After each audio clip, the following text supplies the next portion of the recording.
Welcome to the Defense and Aerospace Report. I'm Vago Muradian here at Dulles Airport, or I should say on the other side of Dulles Airport, from the National Air and Space Museum's Udvar Hazy Center, where earlier today was the Great British Fly-In, a collection of airplanes to commemorate the 100th anniversary of the Royal Air Force, the world's first independent air force, founded on April 1, 1918. And I'm here with the woman who gave me this awesome hairstyle, Heather Penny, retired United States Air Force Major, F-16 pilot, daughter of a U.S. Air Force pilot, who along with our cameraman Doug Berkey, is the owner of this beautiful Stearman. And we just taxied across Dulles Airport. I've been to Dulles Airport 8,000 times, Heather, and okay, maybe not that many times, but many times. And to go across it in a Stearman was just about as cool as it gets. Yeah, I know. Isn't it crazy to be taxiing this older vintage aircraft with all of the newest commercial aviation,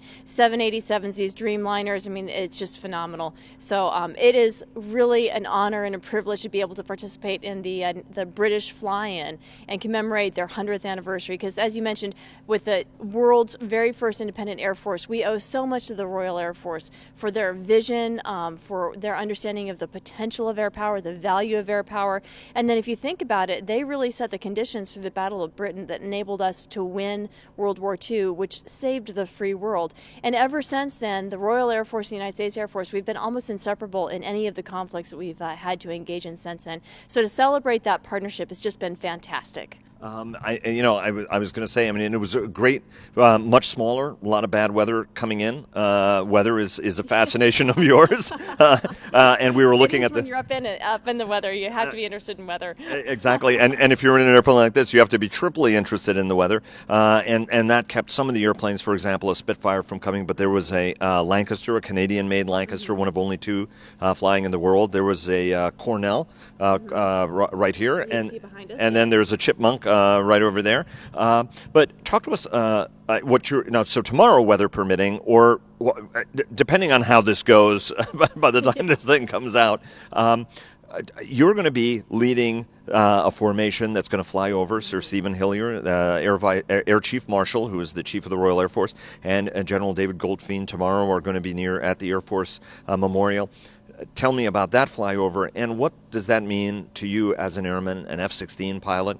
What does that mean for you to lead that formation? Well, first of all, yes, weather permitting, we'll be able to fly past the Air Force Memorial as they're doing the commemoration, celebrating the RAF 100.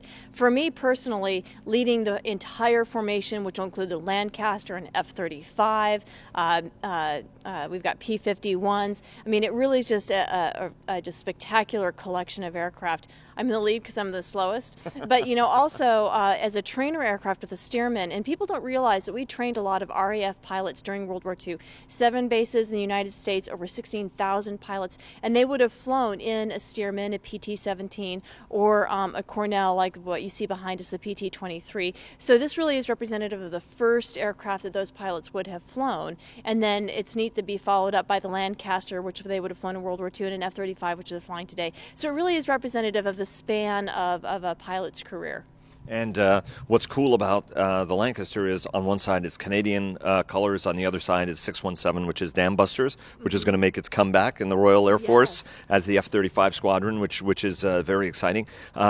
So tell me a little bit about Elizabeth. Here, beautiful airplane. Thank you. I mean, it is. I mean, I'm an airplane nut, and I don't think I've ever seen an airplane like quite this clean. So tell us a little bit about her, and also she's in a little bit of a different colors. So I know that there are going to be some viewers who are going to look at this and like sort of twist their noses and say, "No, what's that paint job all about?" But it's beautifully done, so I'd live with it. But tell us about the airplane. So she was born in December of 1942, and then went on to serve at a training base in Jacksonville, Mississippi, where she actually was wrecked by training pilot and student pilot in training, which was not unusual. People don't realize that because of the surge of pilot training that we had to do at the time, we actually lost more aircraft in training training accidents, and we lost in combat. So after that crash, she was then moved to Sweetwater, Texas, because of the maintenance depot that was there, and was rebuilt there. Now, after that, we're not really sure exactly where her operational base was, where she was physically located training pilots, but her reporting base was at Goodfellow, and then she was deaccessioned after World War II. Went on to a crop dusting career like most steermen. That's why there's so many of them around, as they were saved by their crop dusting careers, and then went into the civilian fleet after she finished up that. She was rebuilt in 2005. We've got all new wood wings in our new center box, and then in 2013, Gary Peters in Idaho bought her and really did a great job, really kind of doing a heavy IRAN and just brightening her up and really giving her that last little bit of oomph. So the colors you see here are they're fantastic and they're fantastical. So they're imaginary. There was no, the RAF, although they trained pilots and steermen through contract training, they actually never owned any. So there were never any real Royal Air Force steermen, and there certainly wasn't any Royal Navy steermen. So this was a scheme that was imagined by the gentleman who rebuilt her in 2005, but honestly, she is such a beautiful flying machine, and I think she's kind of pretty anyways. Yeah, exactly. And I've got my Fleet Air Arm watch band. That's no a diss to anybody in the RAF, just pointing out Royal Navy connection there. So you're wearing your bunny suit, which is exactly what it's called, by the way. So tell us a little bit about, your Air Force pilot. You flew F-16s. You don't really touch an F-16 rudder all that much, whereas you got to work the rudder on this airplane big time.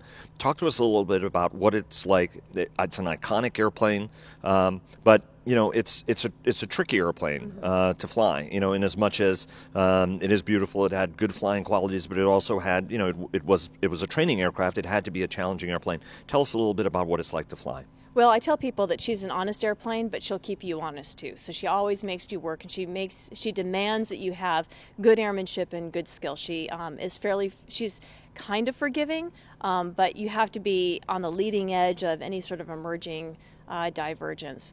An open cockpit airplane is really a treat for anyone to be able to fly, but you have to remember the minute you start the propeller, you have a 50-knot wind chill, right? And then any more you add on to that, just kind of, which is why I wear the bunny suit. But being out there in the open air is really so exhilarating. You smell the engine, you smell the air, you can feel the air, the warmth, the cool, the humidity.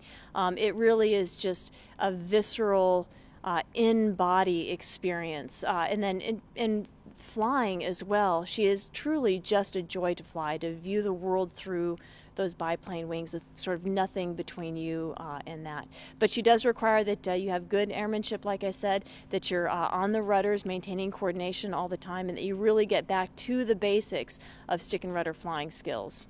And you also don't have the stall strips on. So she's got a little bit of different stall characteristics then, because there's a big sign in the cockpit that says, no intentional stalls, please. Well, it's not no intentional stalls, it's no intentional spins.